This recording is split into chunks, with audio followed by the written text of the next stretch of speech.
안녕하세요. 지당한의 창조자입니다. 오늘은 조금 불편할 수도 있지만 동시에 놀라운 깨달음을 안겨줄지도 모를 질문 하나를 던져보려고 합니다. 여러분은 지금 성공을 쫓고 계신가요? 원하는 직장을 얻고 비싼 차를 사고 큰 집에 살고 많은 돈을 벌고 대부분의 사람들은 이런 것을 성공이라 부르며 밤낮 없이 달려갑니다. 그런데 만약 당신이 이런 성공을 절대로 이룰 수 없다는 사실을 깨닫는다면 어떨까요?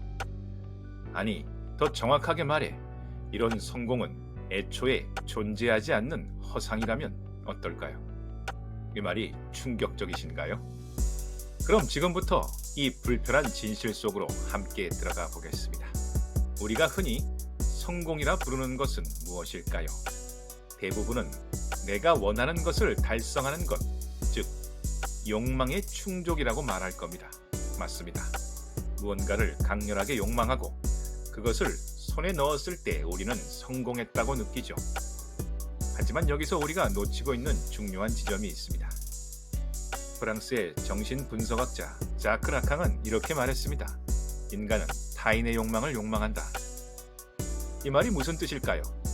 쉽게 말해 우리는 무언가를 원한다고 생각할 때 사실은 다른 사람이 그것을 원한다고 여기는 것을 우리가 따라서 원하게 된다는 겁니다. 명품 가방의 예를 들어보겠습니다. 친구들도 모두 그 가방을 들고 다니고 SNS에서는 그 가방을 든 사람들의 사진이 넘쳐납니다. 내가 정말 그 디자인에 반했다기보다 그 가방이 상징하는 선망의 대상이라는 타인의 욕망을 내가 욕망하게 되어 나도 저 가방이 있어야 되겠다 라고 생각하게 된다는 것입니다. 인기 유튜버를 보면서 나도 저 사람처럼 자유롭게 여행 다니며 돈을 벌고 싶다 라는 생각을 할 수 있습니다.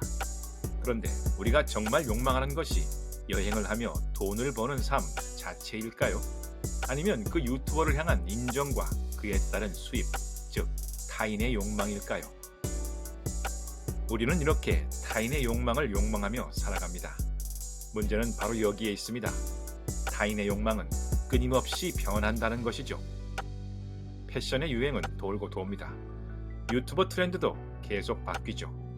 우리가 아무리 열심히 쫓아가서 그것을 손에 넣는다고 해도 이미 타인의 욕망은 다른 곳으로 향해 있는 것입니다. 그럼 우리는 어떻게 될까요? 새로 바뀐 타인의 욕망을 또다시 욕망하며 끊임없이 다음 목표를 찾아 헤매게 됩니다. 즉, 라캉의 관점에서 본다면 욕망의 완전한 충족이라는 상태는 영원히 오지 않습니다. 왜냐하면 우리가 욕망하는 그 대상이 나 자신이 아니라 끝없이 움직이는 타인의 욕망이기 때문입니다. 따라서 이 정의대로라면 성공은 결코 달성할 수 없는 잡히지 않는 신기루일 뿐입니다.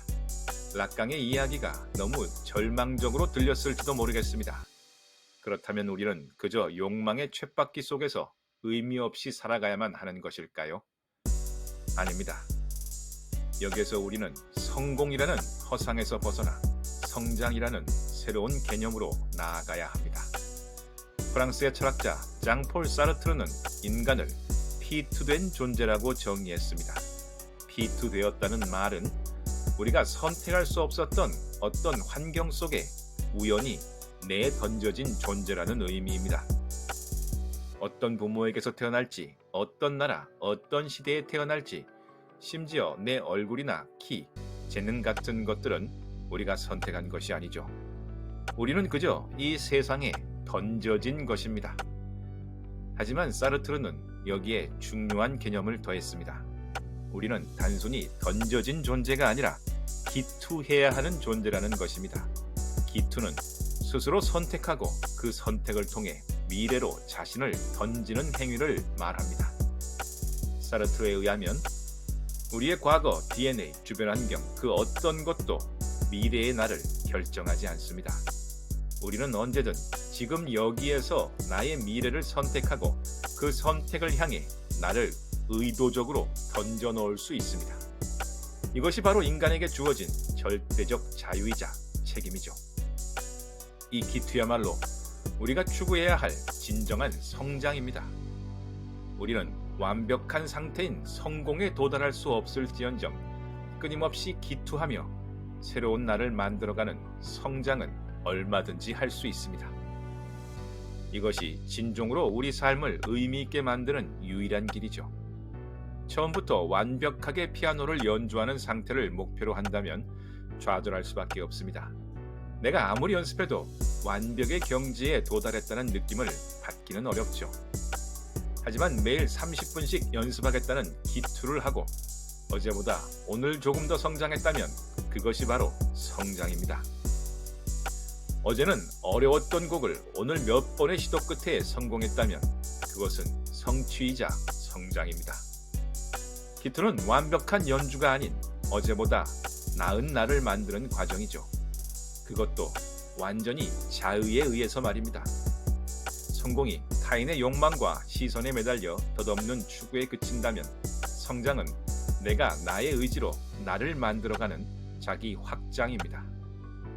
이것은 자유라는 인간 존재의 근본적인 지향점으로부터 출발합니다. 이 때문에 사르트르는 인간은 자유롭도록 저주받았다 라고 말했습니다.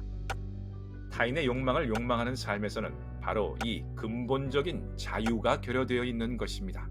모두가 말하는 막연한 성공을 쫓는 삶은 결코 도달할 수 없는 목표를 향한 절망적인 고행이기도 하지만 이 자유가 없는 노예의 삶이기도 합니다. 그렇기 때문에 이 세상에 내에 던져진 피투된 상황 속에서도 기꺼이 기투하며 앞으로 나아가는 삶이야말로 진정 의미 있는 삶일 수 있습니다. 성공할 수 없다라는 것은 절망적인 메시지가 아닙니다. 오히려 허상인 성공을 쫓느라 지치고 힘들었던 우리에게 진정한 나 자신으로 살아가는 새로운 길을 보여주는 희망의 메시지입니다. 그러기 위해서 우리는 타인의 욕망이 아닌 자신의 욕망에 귀 기울여야 합니다. 내가 정말 하고 싶은 것은 무엇이고 나에게 중요한 것은 무엇인가? 타인의 시선이나 사회적 기대는 잠시 내려놓고 진정으로 나를 설레게 하는 것은 무엇인지, 나만이 할 수 있는 일이 무엇인지 찾아보세요. 이것이 기투의 방향을 설정하는 첫걸음입니다. 그리고 이것은 치열한 마음 공부의 과정을 통해 얻을 수 있습니다. 나 자신을 있는 그대로 바라보는 것, 그것이 시작이죠. 그리고 위대한 성공이 아니라 오늘 할 수 있는 작은 노력에 집중해 보세요. 예를 들어 베스트셀러 작가가 될 거야 대신 매일 1시간씩 글을 쓸 거야 라고 목표를 바꾸는 것입니다. 이 작은 기투들이 모여 거대한 성장을 이룹니다. 매 순간의 노력과 배움에서 성취감을 찾으세요. 결과가 좋지 않거나 비판을 받더라도 좌절하지 마세요. 그것은 더 나은 기투를 위한 소중한 피드백입니다. 이 경험을 통해 나의 기투 방식과 방향을 수정하며 더 큰 성장을 이룰 수 있습니다. 성공은 외부에 있는 무언가를 향해 달리는 것이라면 성장은 우리 안에 있는 잠재력을 깨우고 나를 끊임없이 확장해 나가는 지극히 내적인 여정입니다. 성공이라는 개념은 결국 타자에 관한 것이고 성장이라는 개념은 결국 내 자신에 관한 것입니다. 이제 우리는 알게 되었습니다. 성공은 쫓을 수 없지만 성장은 나의 의지로 만들어갈 수 있다는 것 말입니다. 여기까지 지당한의 창조자였습니다. 오늘도 여러분의 기투를 응원합니다. 감사합니다.